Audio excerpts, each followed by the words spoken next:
Hi everybody. Are you ready to read chapter 2 of the Green Book? Okay, well, if so, let's get started. So chapter 1 ended on page 11. There's going to be a new PDF for chapter 2. And I'm going to go ahead and jump right in. All right. A time came when we reached the light of a new sun. Bright golden light filled the spaceship from the starboard portholes. The cocks woke up and crowed as if for all the missing mornings on the whole long trip. The sun warmed the ship and it made it hard to sleep at sleeping time. And then the new planet loomed up on the starboard side. It looked unlike the Earth, said the grown-ups, who could remember what the Earth had looked like.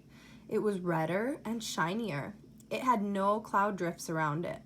When it got near, it looked like maps in bright colors. It didn't look green. People spent all day looking anxiously through the portholes at it, trying to guess the meaning of what they could see.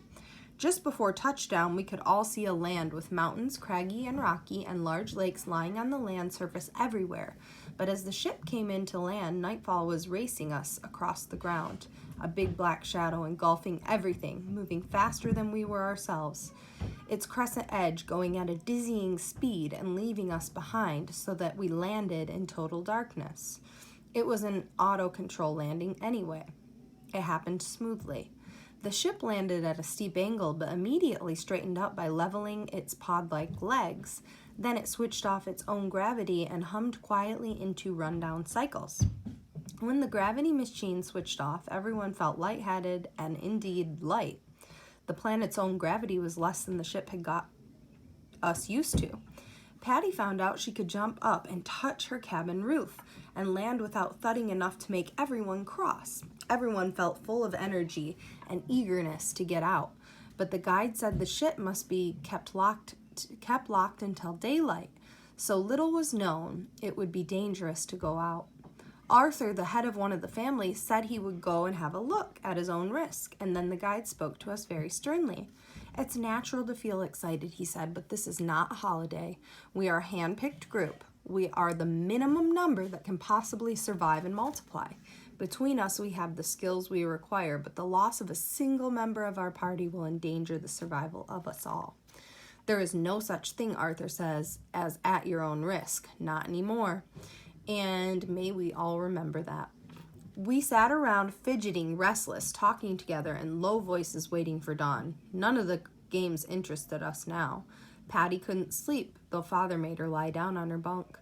The feeling of suspense, the unfamiliar rhythm of the machines running themselves towards shutdown, the altered pitch of the voices around her kept her awake so late, so long, that when dawn broke at last, she was fast asleep and did not see it.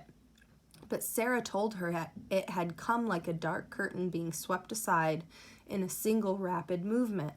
For a few minutes there was a deep indigo light, and after that, brilliance. The guide walked around the ship, looking out each porthole in turn. All that he could see was rocks, white and gray, rather glittery crags, all very near the ship, blocking any distant view. They gave Arthur a breathing mask and put him through the inner door to the ship's main hatch, closing it behind him before he opened the outer door. He came back very quickly. "Come out," he said, "the air is good." So we trooped down the ramp and found ourselves in the shadow of the ship, in a narrow gully between one rock face and another. It seemed to be a sort of hanging valley in a hill, a tiny runnel of flowing clear liquid threaded between rocks in the bottom of the dip, over a bed of silver-white sand and pebbles. Malcolm, the party's chemist, took a sample of the stream in a little specimen bottle to test it. Patty was so sleepy after the night before that she could hardly walk, and Father picked her up and carried her, nodding with drowsiness, rather than leave her alone in the ship. She went in his arms up the slope toward a gentle saddle between one side of the valley and the other, where all the others were walking. It was easy to walk, even up the slope. Patty felt light and easy to carry, so up we all went to the rim of the hollow and looked over. Before us lay a wide and gentle plain, sloping to the shores of a round, wide lake some miles across. Beyond the lake, a very high mountain with perfectly symmetrical slopes rose into the sky, topped with snow. A mirror image of the lovely mountain hung inverted in the lake, quite still, for the surface was like glass, perfectly unruffled by even the slightest impulse of the air. The surface of the plain was gray and silver, shining like marcasite in places, in others with a pewter sheen. To the left and the right of the plain, on gentle hills, were wide sweeps of woodland that were quite recognizable and normal trees, except that the leaves upon them were not green, but shades of red and shining like the blaze of an amazing autumn. It was very beautiful and perfectly silent and perfectly still. The children ran forward onto the open expanse of land before them, shouting, and at once we were limping, crying, and hopping back. We were still wearing the soft ship slippers we had been given to keep the noise in the corridors of the spacecraft down, and the pretty gray grass and flowers had cut through the thin leather at once and cut our feet. The guide ordered the crate of boots to be brought from the store and unpacked. Someone fetched ointment and bandages. Meanwhile, we stooped and picked the sharp plants which broke easily in our fingers when gathered. They seemed to be made of glass, sharp and shining like jewels. But as soon as we all had boots on, we could walk over them safely, for the growth was crushed beneath the soles, as fragile and as crunchy to walk on as the frost-stiffened grass of winter on earth.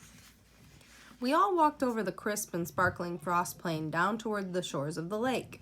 It took an hour to reach it. The lakeshore was a wide silver beach made of soft, bright sand like grains of worn-down glass.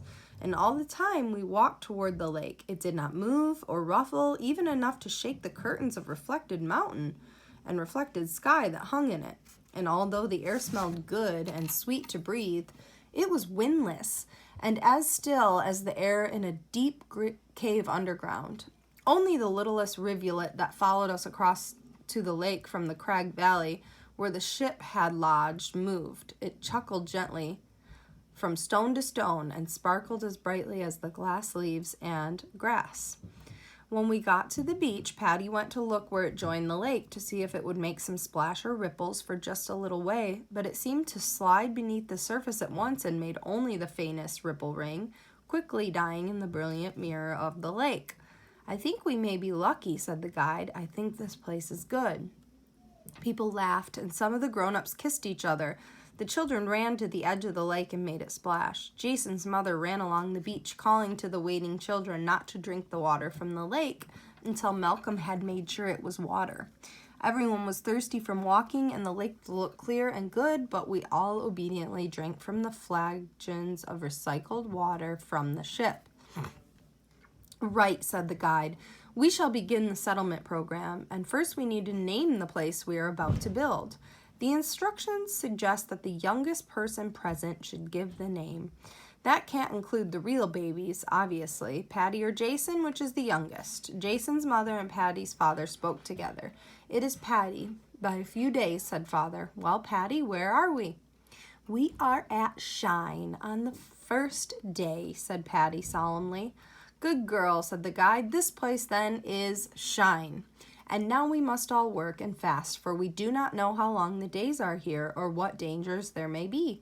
And he began to hand out jobs to each one in turn. So people went back to the ship to unload the land truck, fill it with tents and food and sleeping bags, and bring them to the shore. Malcolm went to complete his test for water, and a work party was formed to unload the land hopper and put it together. The land hopper would glide or fly just above the ground and let us explore quickly, and then it would run out of fuel and be of no more use.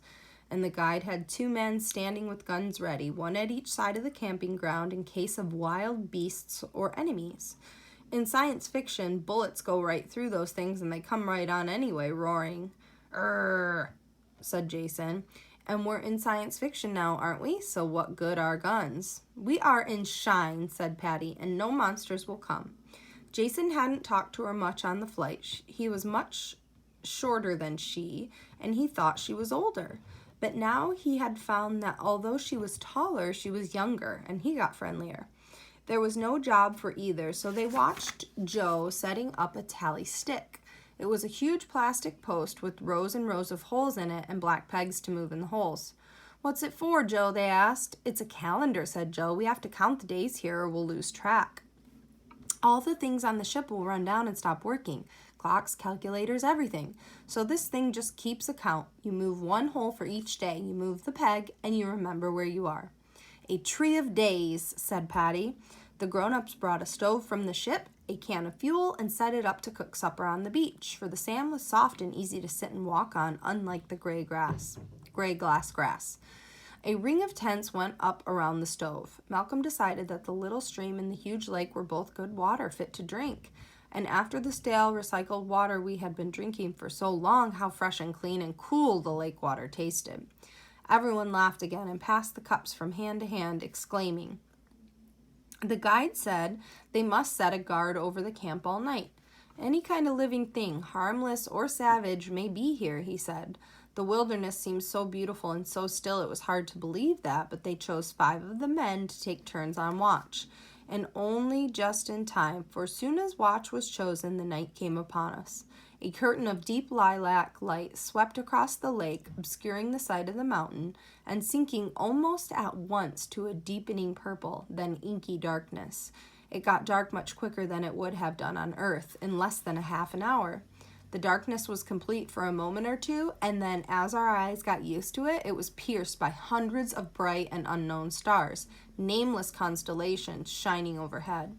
People began to spread their bedding in the tents and to settle to sleep, and as they did so, a gust of air shook the tent walls, and there was a sighing sound of wind in the woods, and a lapping of water on the shore close by, unseen in the dark.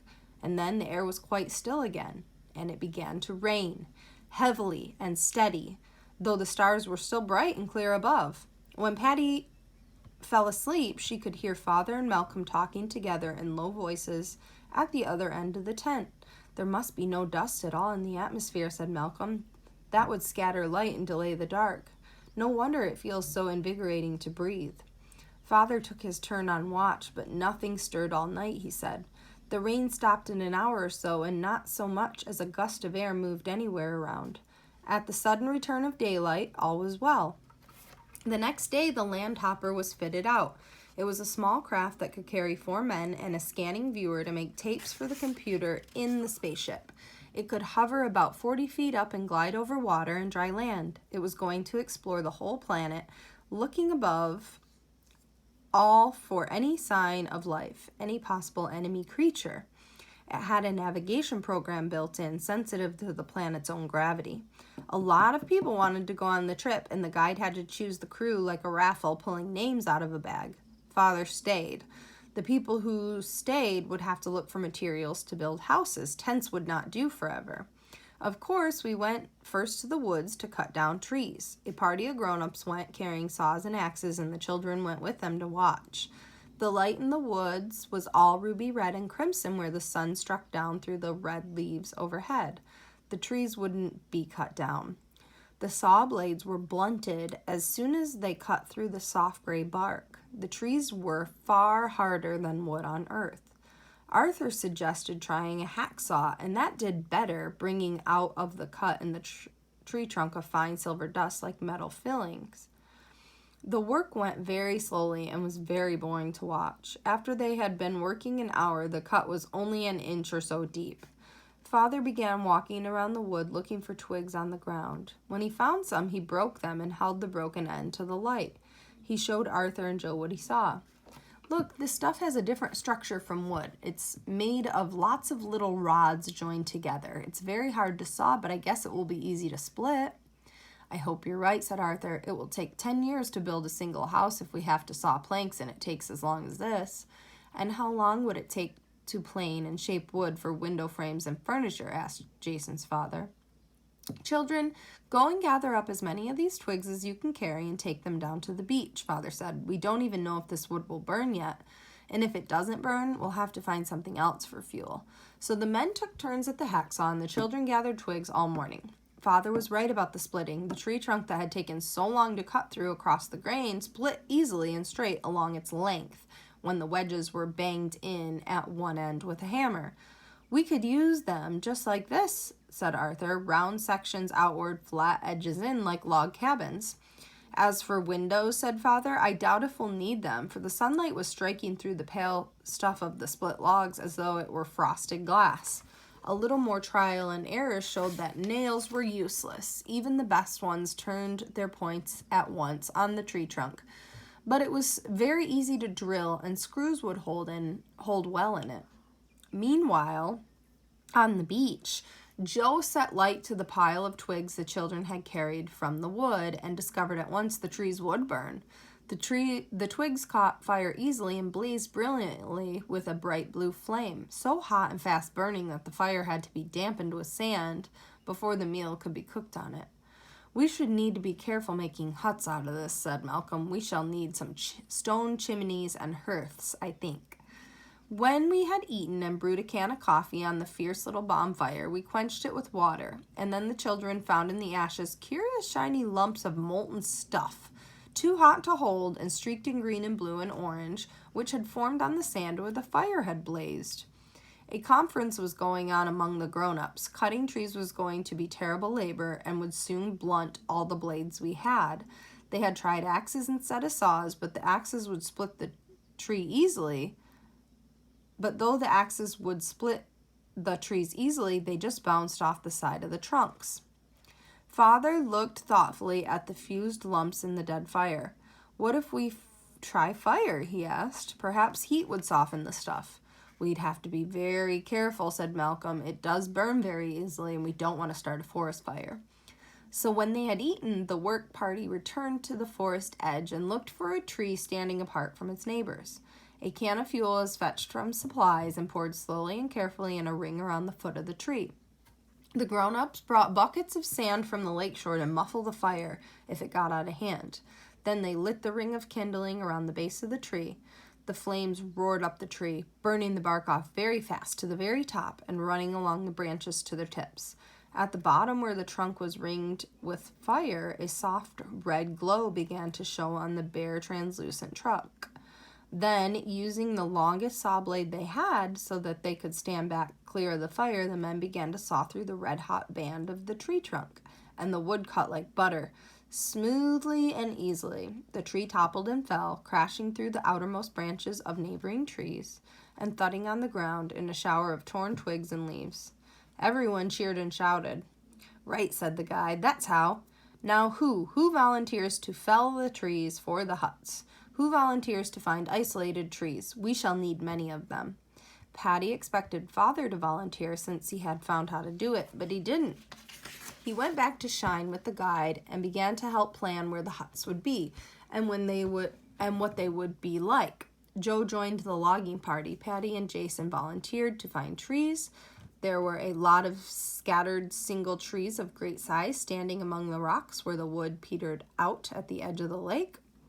Running around finding them was fun. The huts were lovely when they were made. They were fluted because the round side of the split trunks faced outward. They were shiny silver gray, and the light shone softly through the walls, so they needed no windows at all. The roof was made of thin slices of wood. It split so easily that these were simple to make and seemed more likely to last than thatch. It made the roofs look like lizard skin with overlapping scales. Each hut had a tall chimney made out of big rough stones fixed with lots of cement. The cement had come from the spaceship, but the sand to mix it had come from the lake shore and gave it a soft pink tinge. By day, a pale gray shadowy light filled the huts, falling through the roof and the walls, and at night the fires in each hut made bright red flickering patterns over the walls, and you could see the warm glow through the cabin sides from one hut to another. The work went forward steadily, from dawn to dusk, managing a hut each day by working in gangs, one splitting trees, another building chimneys, another putting up walls and the roof.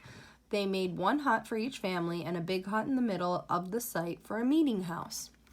Each hut had a vegetable plot beside it, and behind Shine, on the wide plain that lay between the lake and the spacecraft's landing place, they began to mark out fields. They made a chicken run and a rabbit run, putting the hutches from the spaceship at one end and wire netting on poles to make the enclosures. Every day the chickens were to be fed on corn and millet from a big supply sack, but the rabbits were given not quite enough of their food to encourage them to eat the strange grass on the new ground. And that's the end of chapter 2. I hope you enjoyed. Look on Google Classroom for your related assignment that goes with chapter 2. If you haven't finished chapter 1, that's okay. Just turn it in when you have. And I hope you look forward to doing another chapter soon.